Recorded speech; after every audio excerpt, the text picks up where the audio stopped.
மாவட்டத்தில் கால்நடைகளுக்கான கோமாரி நோய் தடுப்பூசி முகாமினை அமைச்சர் KN நேரு தொடங்கி வைத்தார். திருச்சி மாவட்டம் மண்ணச்சநல்லூர் அருகே திருவாசி கிராமத்தில் கோமாரி நோய் தடுப்பூசி முகாம் இன்று நடைபெற்றது.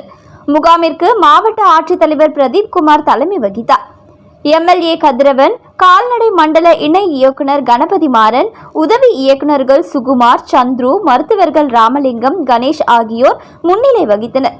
சிறப்பு விருந்தினராக அமைச்சர் KN நேரு கலந்து கொண்டு முகாமினை தொடங்கி வைத்து உரையாற்றினார்.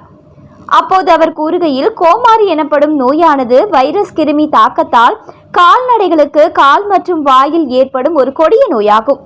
நோய் தாக்கிய கால்நடைகளுக்கு அதிக காய்ச்சல், வாய் மற்றும் காலில் புண் ஏற்படுதல், வாயில் உமிழ்நீர் வடிதல், பால் குறைதல் மற்றும் சினை பிடிப்பதில் சிரமம் ஏற்படுகிறது. திருச்சி மாவட்டத்தில் திருச்சி மண்டல கால்நடை பராமரிப்புத்துறை சார்பில் கால்நடைகளுக்கான 5வது சுற்று கோமாரி நோய் தடுப்பூசி முகாம் ஆரம்பிக்கப்பட உள்ளது. இதில் சுமார் 3,11,000 கால்நடைகள் பயன்பெற உள்ளன. இந்த தடுப்பூசி பணி இன்று தொடங்கி 21 நாட்களுக்கு நடைபெறுகிறது. இதில் மண்ணச்சநல்லூர் ஒன்றியத்தில் சுமார் 19,500 கால்நடைகளுக்கு தடுப்பூசி போடப்பட உள்ளது.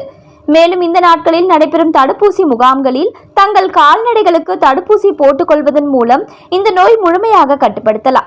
எனவே தங்களிடம் உள்ள கால்நடைகளுக்கு தவறாமல் தடுப்பூசி போட்டு திருச்சி மாவட்டத்தில் உள்ள எந்த ஒரு கால்நடையும் இந்த நோய் தாக்கத்தில் இருந்து பாதுகாக்கப்பட வேண்டும் என்று தங்கள் கிராமத்தை தேடி வரும் கால்நடை உதவி மருத்துவர்கள், கால்நடை ஆய்வாளர்கள் மற்றும் ஒரு கால்நடை பராமரிப்பு உதவியாளர்கள் ஆகியோர் கொண்ட குழுவிற்கு முழு ஒத்துழைப்பை வழங்க வேண்டும் என்றார்.